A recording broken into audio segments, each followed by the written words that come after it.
Does Nurgle use spies, or are there stories with Nurgle spies? When you think Nurgle, you think, how is a spy ever going to be subtle when you're coughing, hacking up a lung, your body's melting or becoming this like demonic bulbous form? Like, you would think it would be impossible, but where there's a will, there's a way.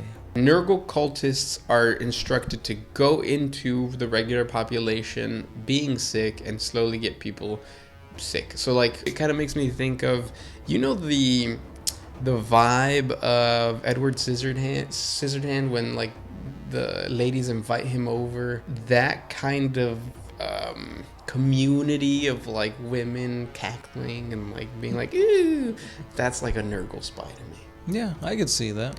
And they're spreading whatever diseases they have through their little book clubs or whatever kind of events that they're throwing. It's definitely a slow and steady instead of just like outright, let me throw up in your mouth type thing. Or maybe they're into that. Maybe. There's clubs in Chicago where you can get that kink satisfied. What is up, guys? It's the Sound Alchemist here with Gersh1. And once again, we're back at it, answering more questions from you guys in another episode of For the Greater. This is a video series where we answer the questions left by you, the viewer. If you have a question for us, comment down below. Put a question in front of your question because we get to those questions first. Now remember, we are celebrating Nurgle's November, an entire month dedicated to the Plague Lord. So you're going to get shorts, terrain tutorials, all the types of videos dedicated for Nurgle. So if you guys have questions for us for this specific episode, hit us up with Nurgle questions, please. And this question comes from Hab Lover DI.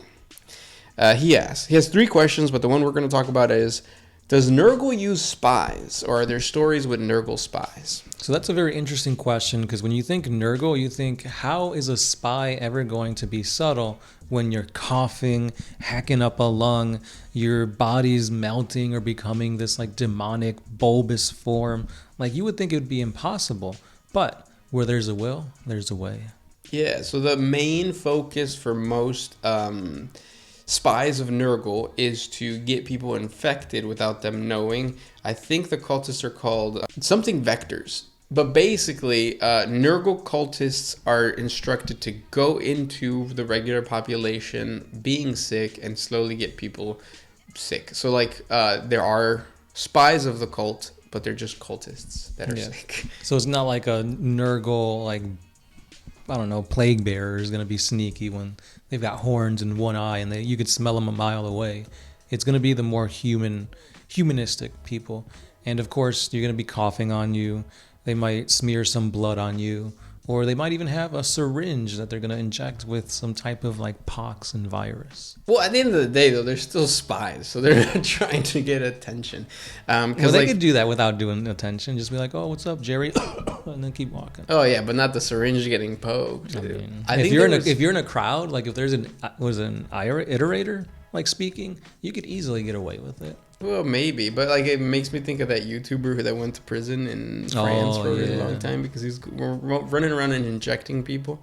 I think he was poking them. He wasn't actually injecting anything in them because you said that was dangerous. Right? Yeah, because like if you inject like oxygen into the bloodstream and it goes into your brain, that's an aneurysm. Yeah, but things like that.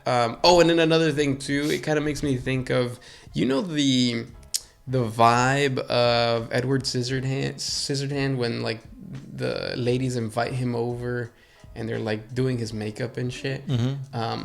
That kind of community of like women cackling and like being like, ooh, that's like a Nurgle spy to me. Yeah, I could see that. Because they're acting like they're happy when clearly they're not. And they're spreading whatever diseases they have through their little book clubs or whatever kind of events that they're throwing. Yeah. It's definitely a slow and steady instead of just like outright like getting you like, let me throw up in your mouth type thing. Or maybe they're into that. Maybe. There's clubs in Chicago where you can get your mouth, or you can get that kink satisfied. Plague flies. Yes. Flies, insects are another great transporter. Yeah, transporter of diseases that Nurgle can do. I believe it's Typhus who has like the destroyer plague within his body, and it's just a bunch of like flies that come out and infect people, and then you become a zombie of Nurgle.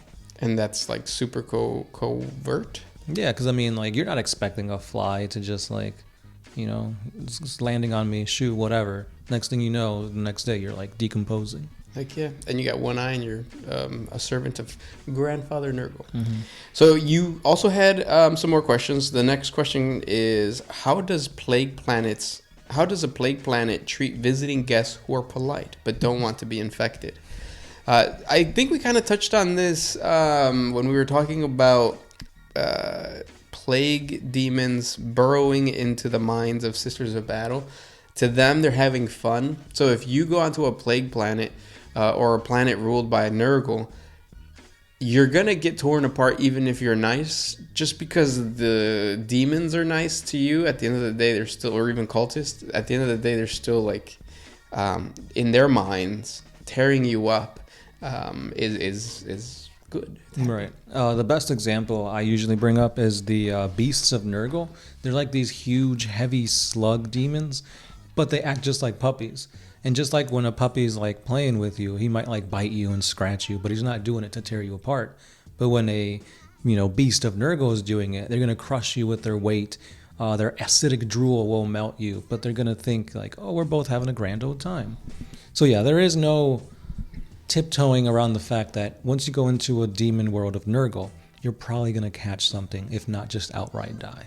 Yeah, it also, me explaining that kind of reminded me of, have you seen the movie Weapons yet? I just did, yep. So at the end, oh, spoiler alert. At the end, they rip the hag up. Mm-hmm. And I think and they're kids, and I mean, they're screaming and stuff, but imagine that, but just smiling, and that's what like Nurglings are doing. They're like in a trance, just outright just ripping the hag up. Mm-hmm. What do you think of the movie? I liked it. It wasn't one of my because I felt like it was too overhyped, because everybody that saw it was like, oh, this movie's like one of the best horror movies that came out, 10 out of 10.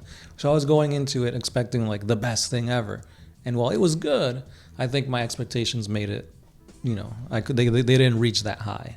I hate scary movies. I hate being scared. And that was my perfect version of scary. Like, it's it level scary. Yeah, it's not like outright like I can't sleep at night, but it's still like while watching it, you're like, oh, why are they doing this? Or like, oh, I'm trying to figure out the whole mystery as they're going through it.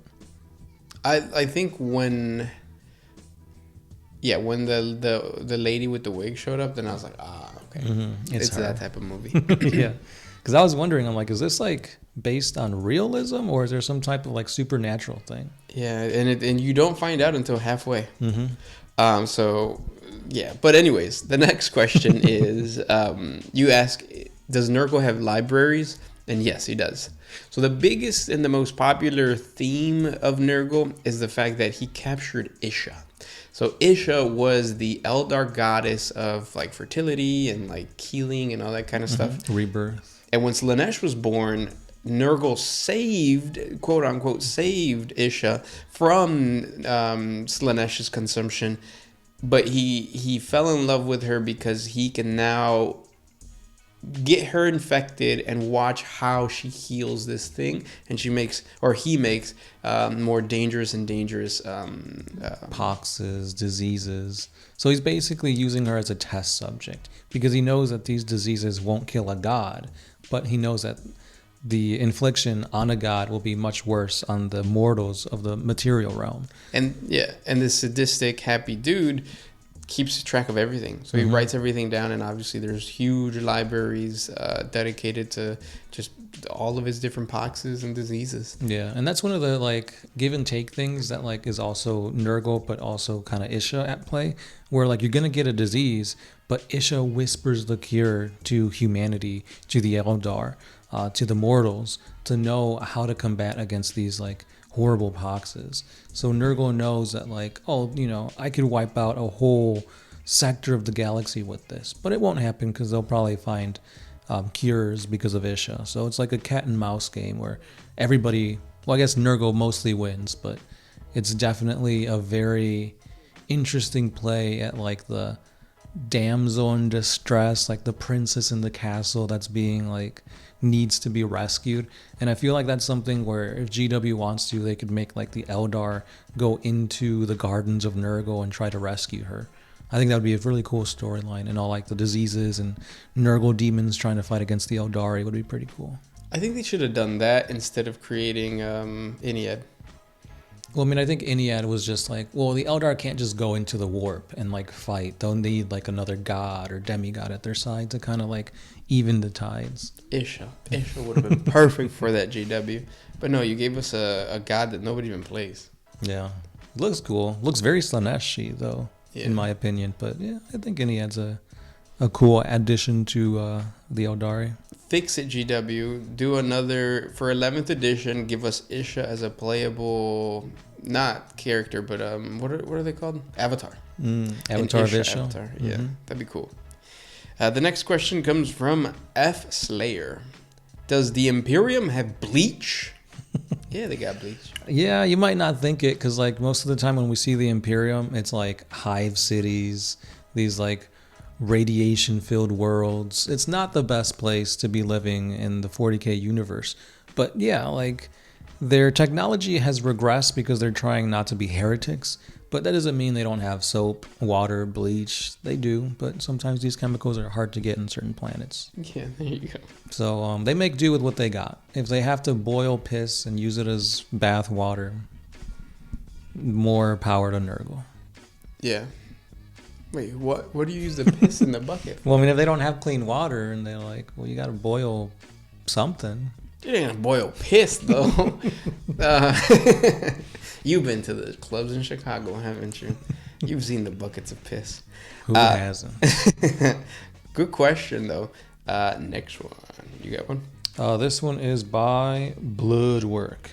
I feel like Grandfather Nurgle is everywhere. Like, he's literally trying to take over my half bath.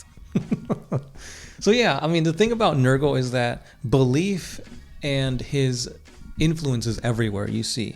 It's not just disease, pestilence, it's also life and decay.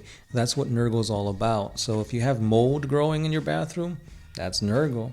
If you're cleaning the mold, and some of it resists it, and it's going to grow stronger, and it's going to go more resistant to the bleach and the chemicals. That mold is a direct representation of what Nurgle wants: decay, but also to the point of never outright dying.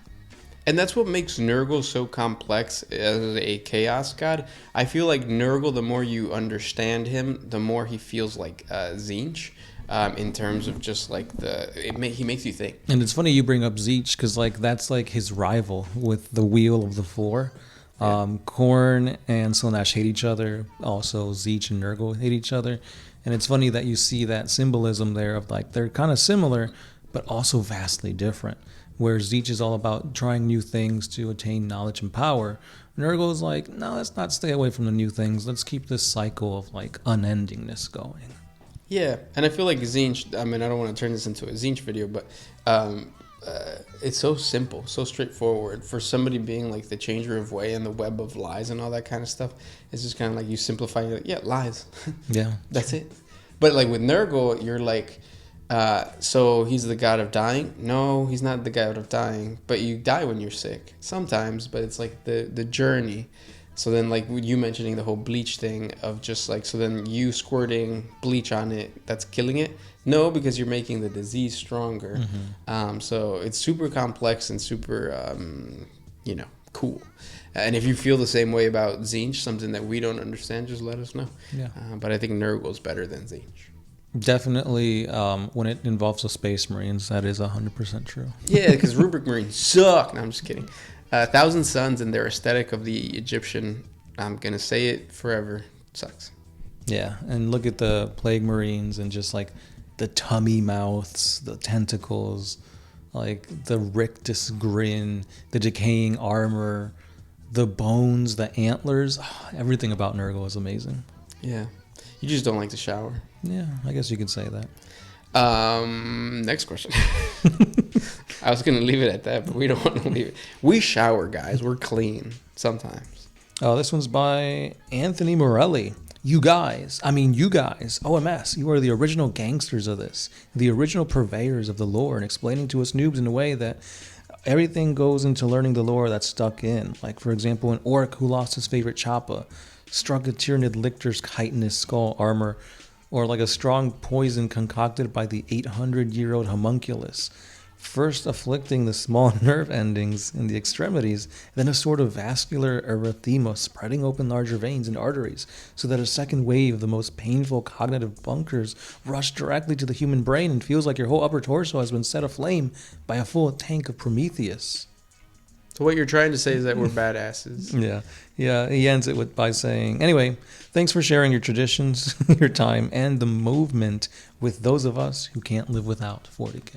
Heck yeah, man. We've been playing this forever, and we love sharing and talking to you guys, even though sometimes we have, hobby burnout every now and then. Yeah. It just so happens that our hobby burnout includes making videos. Yeah, we're you could say we are the unks of 40K, the grandfather Nurgles, because we've been at it for so long that we've always been doing this. Yeah, we've existed forever since you started playing the hobby. So, yeah.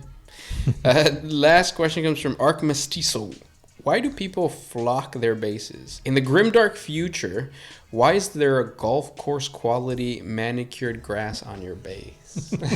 Yeah, I mean, I guess it depends. When 40K is supposed to be grimdark, like it's not supposed to be lively and green and lush, but there's different planets, different biomes, different sectors of the galaxy where like you do have that instance of like you have a green planet, you have a water world, you have a volcano world. It's not just all grim, dark, skulls, blood, dirt. Like, you could have a lot of different types of aesthetics to your armies and the bases. We have a friend, Docile Creature, who put fall leaves on his base. So, cool for him. Was it a 40K? Yeah, it was his Scions, the Tempestus Scions. Yeah, so hey, you can get super, Starbucks pumpkin spice with it. Yeah, but yeah, you can do whatever. They're your minis. You're gonna play with them. You spent the time, the money, the effort, building, painting, playing with them. So make them something that you're gonna be proud of fielding on the battlefield. Because if you just just look online and be like, okay, this looks cool, I'll just do that. Or like, oh, this Marine is the strongest Marine currently in the meta, I'm gonna buy a bunch of those. Like, I feel like you're gonna love your army less, and that'll lead to you probably playing less and like not enjoying it as much as somebody who like, look at my Marines, they've got clay on them. Yeah. And then you gotta explain, well, why clay? Like, well, let me get into my lore. Yeah, there you go. We need to ask Docile Creature why he has autumn leaves on his base. Yeah, not fall leaves, autumn. Autumn. And those were the questions for today. If you guys have more questions for us, please comment down below. Thank you guys so much for hanging out, and we'll talk next time. That's right. Keep those Nurgle questions coming, and so will we. This has been the Sound Alchemist with Kirsch1. And we are out.